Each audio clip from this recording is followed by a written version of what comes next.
Let's see how you do under pressure. Oh, yeah, I've been wanting this forever. I've been in the field with whatever they throw at me. Brush it off, pick myself up, moving on to the better. Ain't no errors, baby, it's a new era. I wake up early, feeling rich like I'm Kesha. I get to the paper, boy. Work with me, you know that I got it. Come with me, let's take a trip to the islands. We up on the jet, we'll do more than just fly on it. Stand on that hill, you gon' die on it.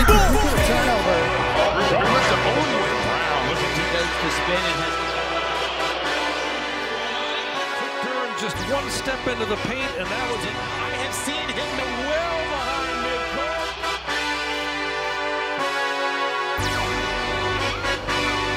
Hey, yeah, let's see how you do under pressure. Bonjour à tous, très content de vous retrouver aujourd'hui pour le 5e épisode de notre série sur les équipes NBA, la preview des équipes NBA cette saison, pour la saison 2024-2025 donc. On a déjà parlé de 4 équipes, les Bulls, les Cavaliers, les Pistons et les Pacers, donc de toutes les équipes de la division centrale en NBA, de cette conférence Est. Et on va parler, logiquement, vous l'avez vu juste ici, aujourd'hui donc des Bucks, une équipe qui est assez attendue au tournant pour cette saison. L'image, on commence toujours avec l'image de la saison dernière, pour moi c'est celle-là. On a du doute dans les regards, on a un Doc Rivers qui est pas vraiment sûr de lui, qui est arrivé en milieu de saison du coup. Pour récapituler, donc on a Adrian Griffin qui arrive en tout début de saison, qui réalise pas une mauvaise saison avec les Bucks. Les Bucks, je crois, ont que 13 défaites au moment où il part, mais le jeu ne prend pas, ça ne prend pas avec les Bucks et avec ce coach. Donc changement de coach en milieu de saison, je crois que c'était au mois de janvier a priori, et Doc Rivers devient le nouveau coach. Doc Rivers, qui était le coach précédemment donc des Sixers la saison d'avant, devient le coach des Bucks, et avec Doc Rivers, au niveau des résultats en tout cas, ça se passe encore moins bien. Donc voilà, c'est assez particulier de cette équipe qui se faisait éliminer la saison précédente par le Heat au premier tour des playoffs, et qui, cette saison encore, du coup, est arrivé troisième de la saison régulière, a affronté donc les Pacers, dont on a parlé hier, et a perdu. Alors il y avait la blessure évidemment d'Giannis, cette équipe était nettement diminuée, mais au niveau du jeu, il y avait énormément de lacunes, et il y en a eu pendant toute la saison. Ça n'a jamais vraiment fonctionné entre Lillard et Antetokounmpo. On a eu un très bon, en revanche, Bobby Portis. Bobby Portis qui a vraiment, sans mauvais jeu de mots, porté cette équipe parfois. Incroyable Bobby Portis, qui a d'ailleurs été un des candidats pour le poste de 6e homme, même s'il était plus titulaire la saison dernière que 6e homme.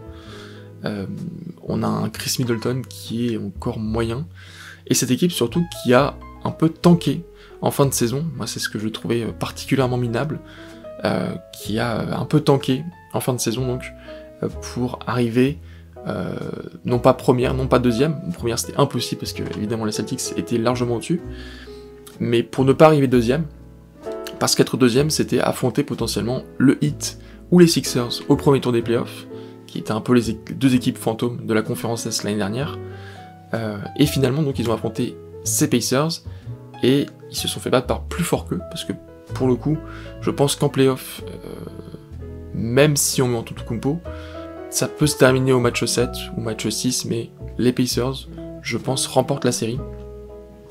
Les Pacers étaient vraiment très forts à ce moment-là. Cette saison donc, on a conservé Doc Rivers. C'est un peu entre guillemets la bonne nouvelle, même si je sais pas si c'est vraiment une bonne nouvelle, parce que je suis pas vraiment convaincu, mais au moins il y a un peu de stabilité.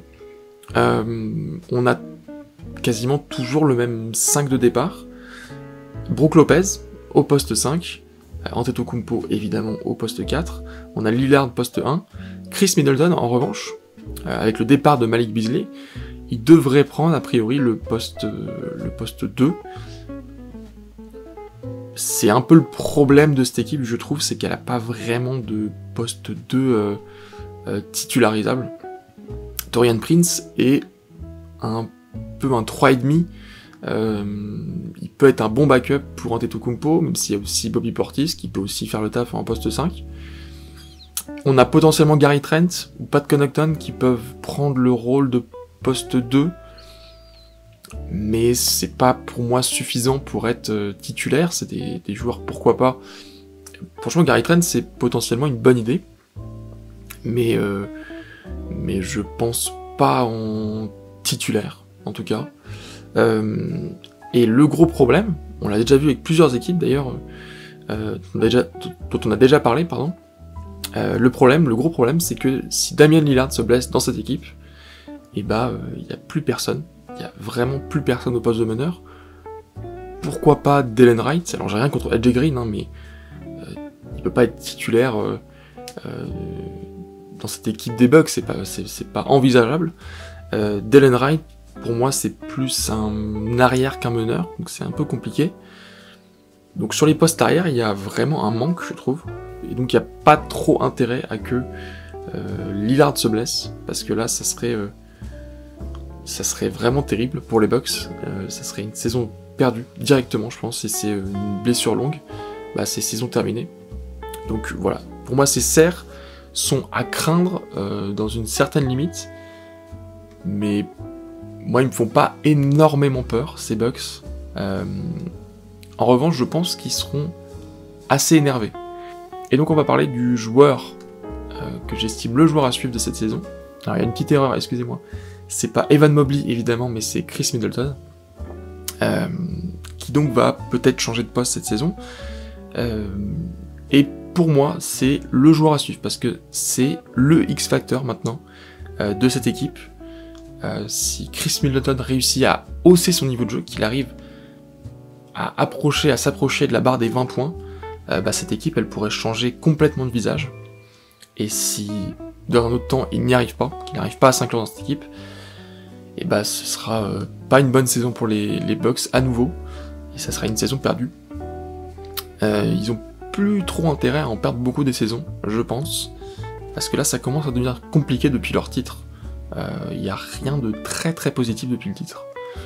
Donc voilà, pour moi, Middleton, c'est le joueur à suivre, celui qui peut emmener cette équipe très très haut, et qui peut être le révélateur d'un potentiel échec aussi.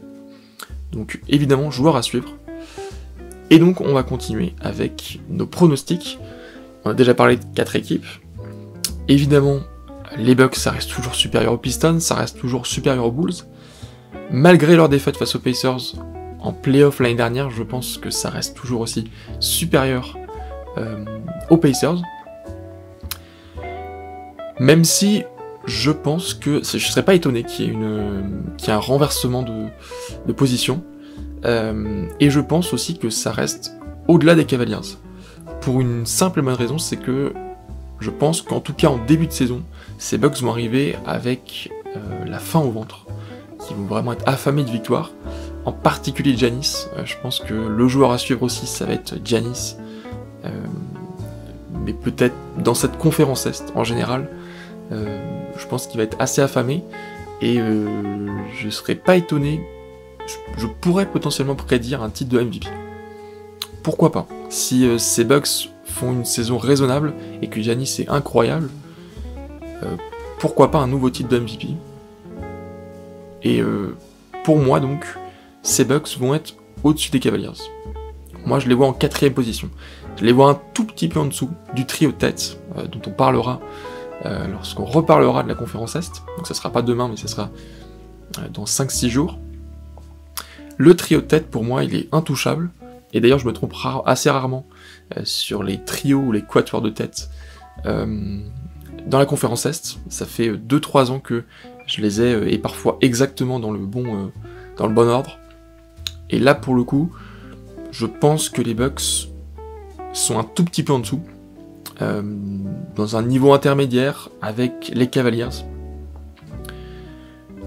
Mais je les vois quand même se qualifier en play-off directement. Je les vois pas faire une très très mauvaise saison, à moins évidemment d'une blessure, mais dans ces cas-là, Tous mes pronostics sont faussés, évidemment, je peux pas anticiper les blessures. Donc voilà, là pour le moment, je pense que les Bucks sont à ce niveau-là. Dites-moi ce que vous pensez de la potentielle saison des Bucks. Où est-ce qu'ils peuvent arriver, où est-ce qu'ils s'arrêteront potentiellement en playoff. Et si vous avez aimé cette vidéo, vous pouvez l'aimer, mettre un pouce bleu, vous abonner à la chaîne, me le dire en commentaire, pourquoi pas, la partager, bref, plein d'options pour me soutenir directement. Ça fait toujours plaisir d'avoir des commentaires positifs sur ces vidéos, ça donne beaucoup de courage, je vous avoue. Et donc, on se retrouve demain pour parler cette fois de la conférence Ouest, d'une nouvelle division. Et d'ici là, donc, je vous dis à très vite.